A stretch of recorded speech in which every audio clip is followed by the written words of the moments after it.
Good afternoon, everyone. My name is Arijit.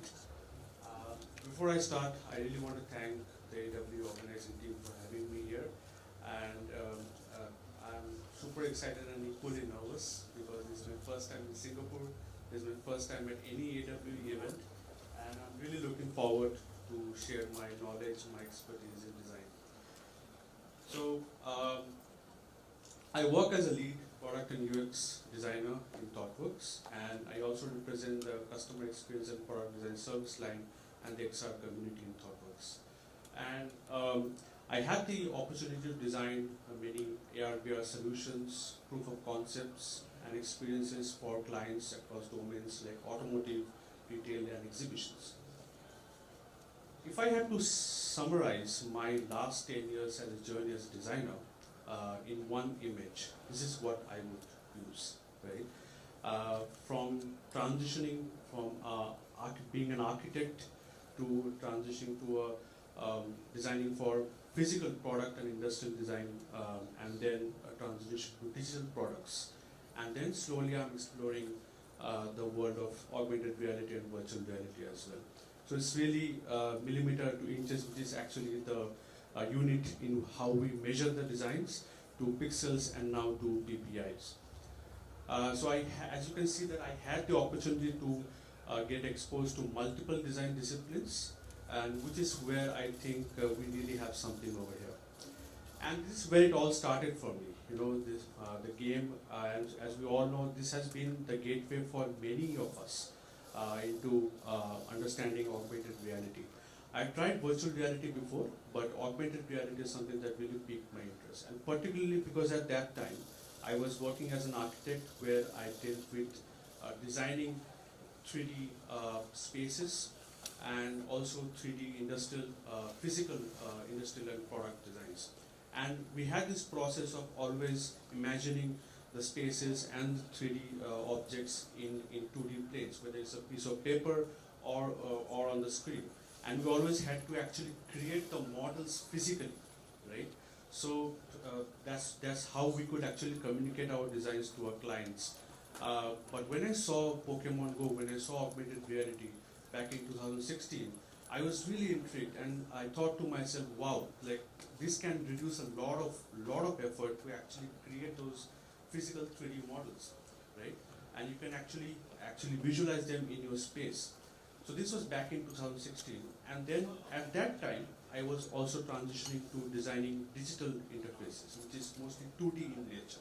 It's still 2D in nature, so that's what it is. I was parallelly exploring the world of AR/VR as well.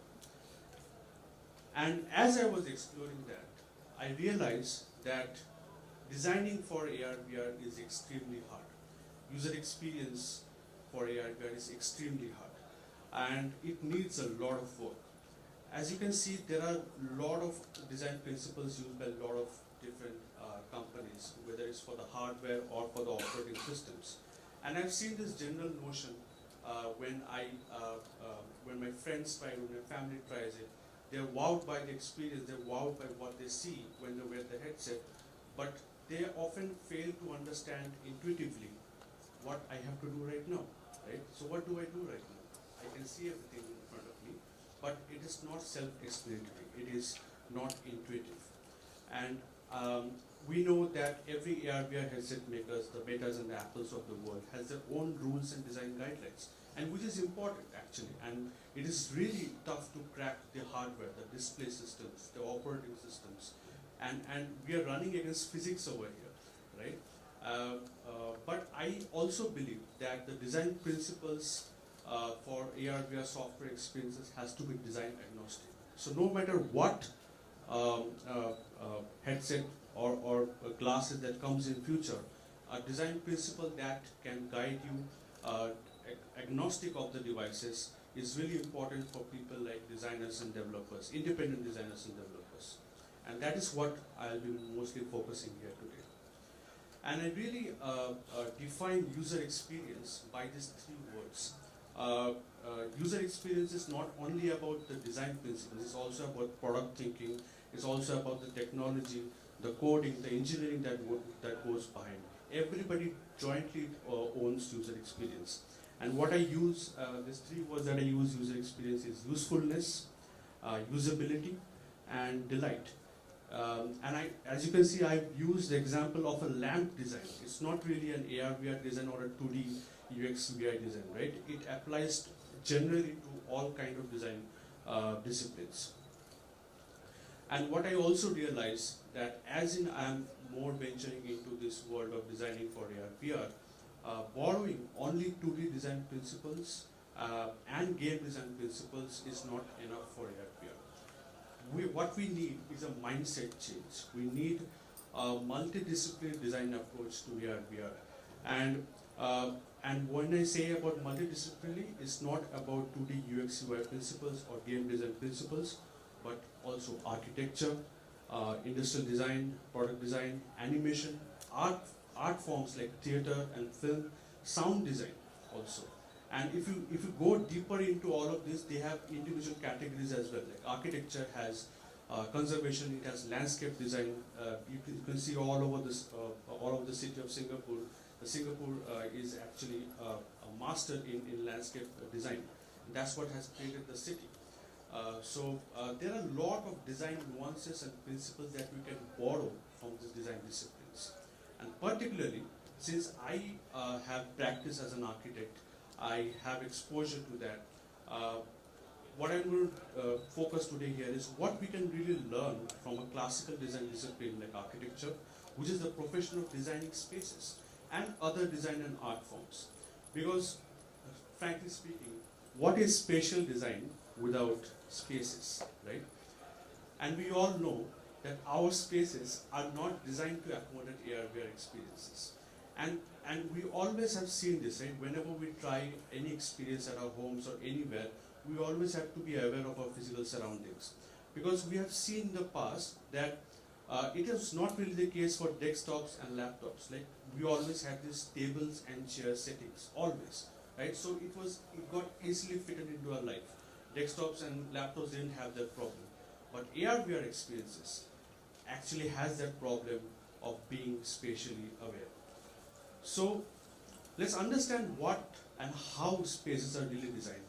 Like, so fundamentally, spaces are actually shelters. Right from our ancestors, we used the caves as our first so-called buildings to protect us from harsh environments and predators. And now, thousands and thousands of years later, we have architecture, which is in a more sophisticated version, which is not only functional, which not only gives us shelters, right, which not only protects us from the outside environment, but also has a lot of artistic expressions involved into it. So it has become a lot more sophisticated today right now. And if you see how actually buildings are really designed, in this one simple slide, what you see at the bottom is an actual building in an area. And then the 4 layers that you see on top of that are actually conceptual design layers that we actually use to design a building.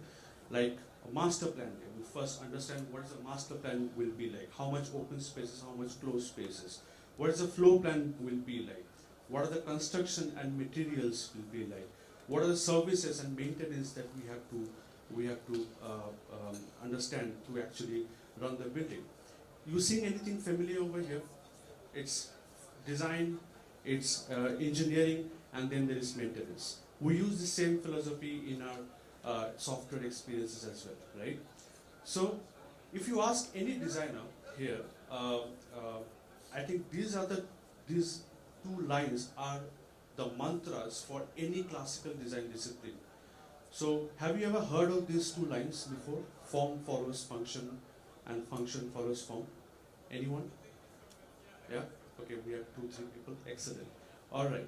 So, for the rest of you, have you heard of this slide before? What Steve Jobs says about design? Yeah?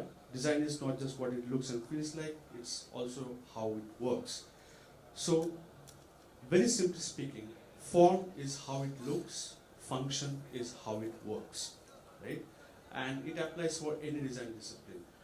Form is what it adds to the aesthetic value of the design, and function is what actually is involved to actually make the whole design work.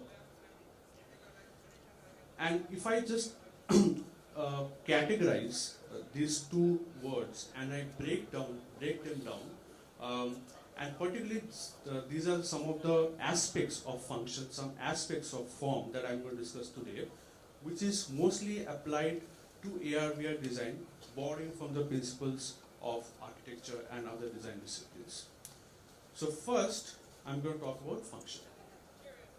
And I'm going to use an example of function with an example that is very close to my heart. I come from a city called Calcutta, which is on the eastern side of India. And every autumn, particularly in October, we celebrate a festival called Durga Puja. It is actually a celebration of a Durga idol, and her story is really from ancient Indian mythology. And her story is about the triumph of good over evil. And what happens in this particular festival for 7 days is that the entire city transforms into an art installation. Every nooks and corners of the city are transformed into this art installation. They have this temporary structure that houses that goddess. And it is not only a celebration of the worship, but it's also a celebration of creativity, art, and design. And now it has become a part of our culture and is also now recognized under UNESCO Intangible World Heritage. What you are seeing here is an example of one such corner, one such neighborhood in the city. And what you see at the top is what they did in 2021. Same space. What they did at the bottom is what they did in 2022. But what they did in 2023 was completely magical. So what happened is that they took the theme of a comic book written by one of our famous poets, and they not only created a temporary structure in that neighborhood, but they involved the entire neighborhood into this design. And it looked like that this entire neighborhood, which is a combination of a permanent residence and also temporary structures, it looked like it was right out of a comic book, right? And there were theaters and music involved, and it was a complete immersive experience, but in physical form. So this is one aspect, one example of context, where the context got transformed due to the design that got involved. The second example of context is mostly about how the design is blended within the context. Now, what you see here on the left side is a famous school design in Rajasthan, which is in the western part of India, and it is in a desert setting. And you cannot, the building that is created actually completely blends within the context. And what you see on the left, on the right side, is a building called Falling Water, designed by Walter Gropius in US. It's actually built on a waterfall. Right? So whenever we design a building, we are actually told that understand the context as much as possible. Understand its natural setting, understand the wind flow, understand its geographical setting, understand its light aspects, everything.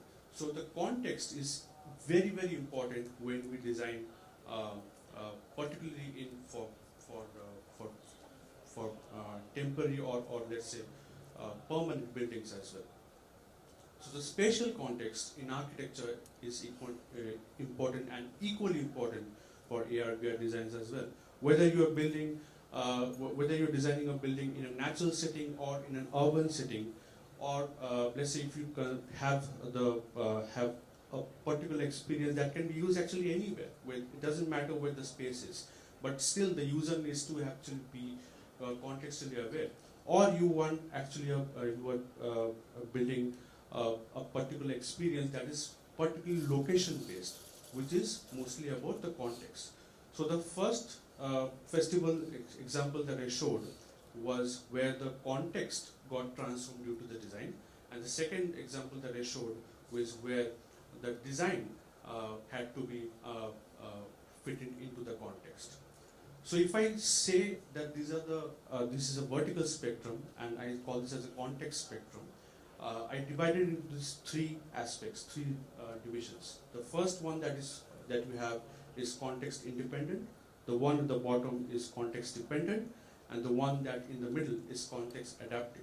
To give an example, if you use any other tool, let's say you are using Excel in Apple Vision Pro or Meta, it is context independent. It doesn't have to be tied to any other particular location.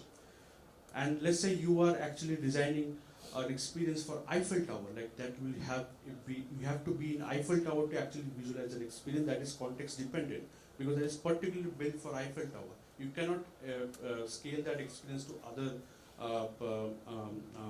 other locations as well. And then there are one that is in the middle, which is actually more magical, and mixed reality can be taken full advantage of that, and that is context adaptive. So no matter what you design, according to the context, the entire experience gets transformed, and the context transforms also along with it. The second example that I want to discuss, form architecture, is what we use is space flow or zoning, or we call, say, bubble diagrams. What you see here at the top are like different bubbles, right? So before we design any buildings or any walls or anything, right? We put our pen to the paper. We first try to understand the context, and then we try to understand how each of these spaces are flowing into each other. So it's really about the nature of the spaces. It's semi-private to private. So you start with a living room, then you go to dining room and kitchen room, and then you go to the bedrooms, right?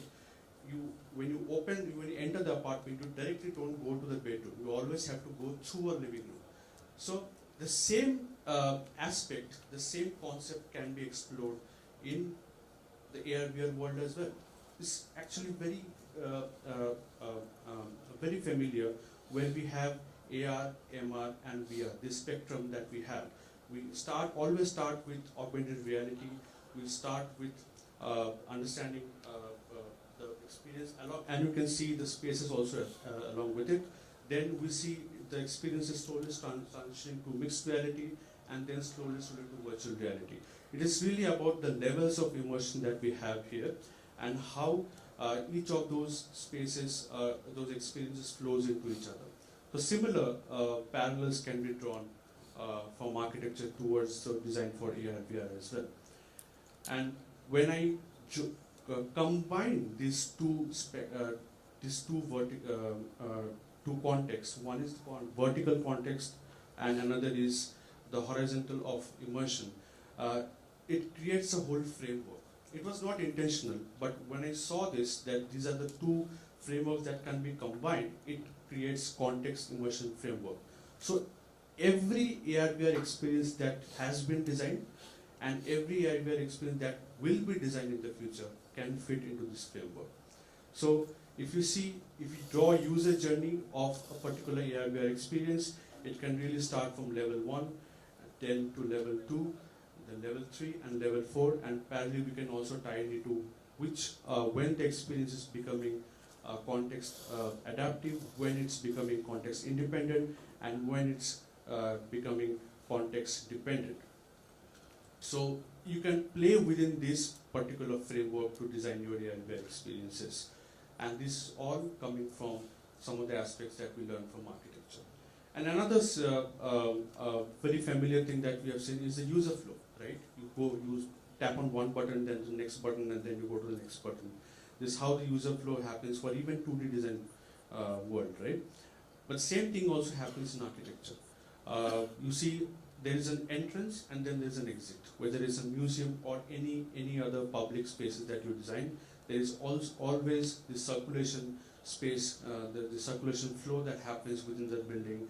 And whenever the user wants, whenever the visitor wants, they can exit the building, or whenever they want, they can actually enter the building from any site. But it is completely dependent on the user's agency.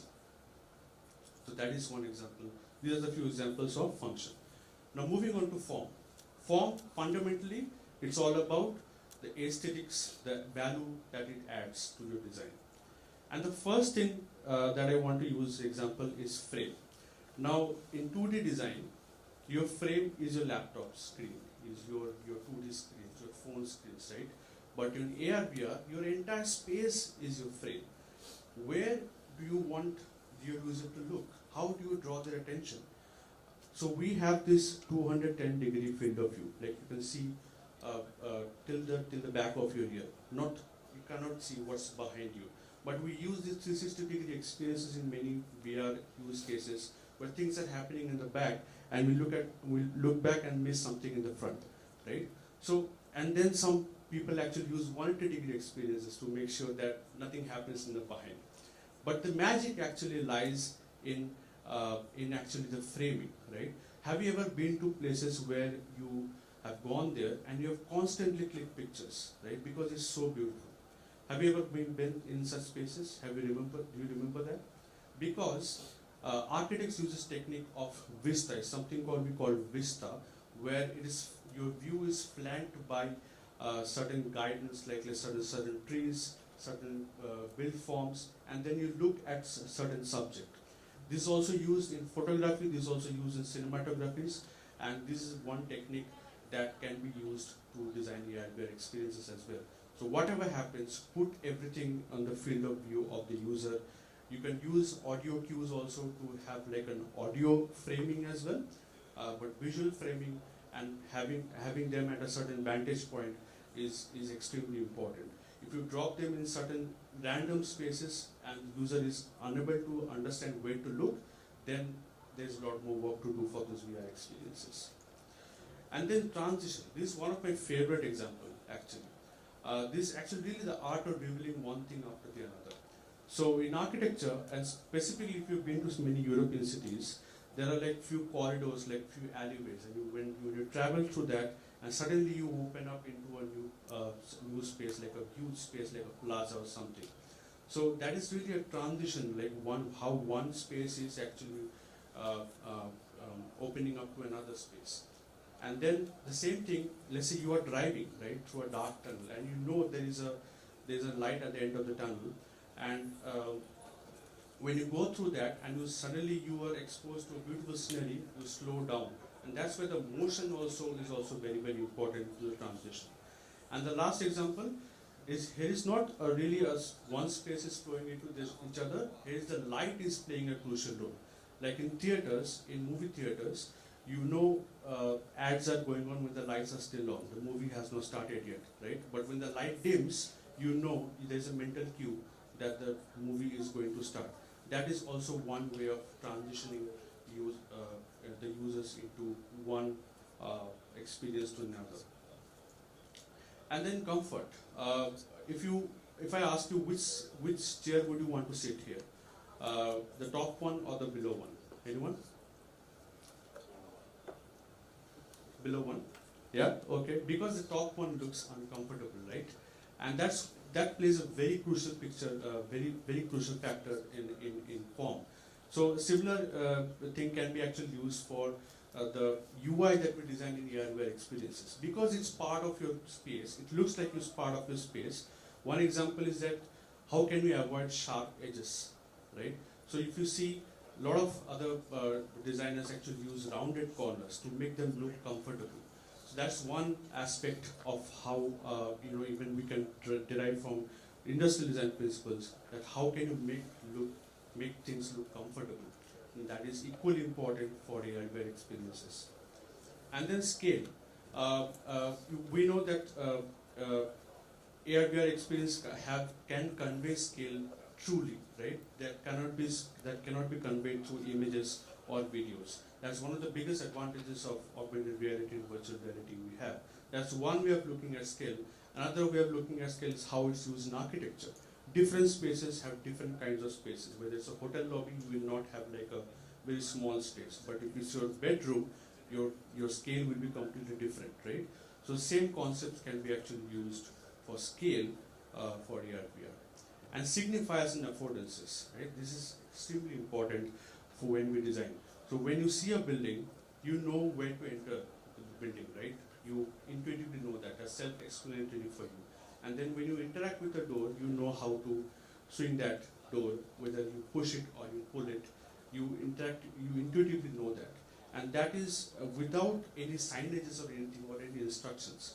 The same thing can be actually used for AR/VR when you actually hold a particular controller and there is a gun overlaid on top of the controller, you know which button to press to fire that gun. And when you see a butterfly, a virtual butterfly, you intuitively know that you have to put your hand out to actually interact with the butterfly, because that is one of your core desires. And this is all what form and function has been. But we have understood form and function, form follows function, function follows form, whichever comes first as a philosophy. But for AR/VR experiences, I want to separate out the feeling part over here. I ask you to do me a favor, right? Whenever you design an AR/VR experiences, always ask this question to yourself: how do you want the users to feel? How do you want to make them feel? Right? That should be one of the first questions that we should ask, because this technology has fascinating power to make you feel, because it really embodies you. You can actually feel like you are someone else and you are in someone else's shoes. So feelings can be imparted from different aspects, like different spaces have different feelings. These are both actually working, these are both office spaces, but you will have your own subjective choices, like which office space makes you more happier, right? Just by using the font, by using the colors. And this was actually used by architects, particularly in Google also, right? They wanted to make people feel certain way when they come for work. And that was the first question that they actually asked when they designed their headquarters. So if I just summarize function, feelings, and forms, feeling can be derived for AR/VR experiences through stories and narratives, through emotions, through audio and music, through messaging, the kind of tonality we have in those experiences, and together, like apart from functions and forms, if we bring in feeling also for only AR/VR design, I think that will create a magical approach that we approach the design for AR/VR.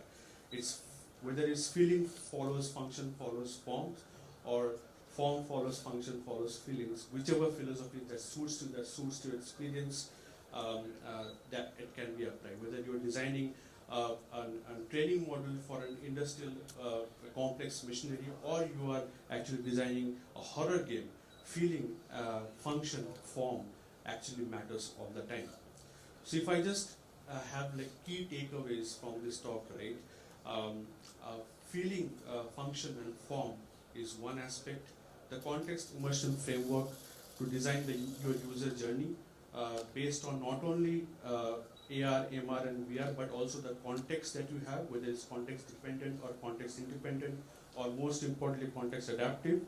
And lastly, a multi-disciplinary approach, a mindset change in how, whenever we are actually designing, it is not just 2D UX UI principles, not just game design, but also combining all other multiple design disciplines. I haven't even named graphic design, furniture design, fashion design into this, because they are different worlds that I don't have much exposure to, but if you have them, do apply them, because the other design discipline, the classical design disciplines, which involves designing for 3D, and AR/VR also involves designing for 3D. We can learn a lot of things from them. So, thank you. So I just wanted to add that as part of ThoughtWorks, like it is always our try and continues to strive to build thought leadership for software delivery, for design, for strategy, and this is my humble approach to actually start design thought leadership for AR/VR. And we know it's a long road. It's still a long road. We have come so close. We have come so far, and this talk is the first try to actually step into that road of building design thought leadership. Thank you.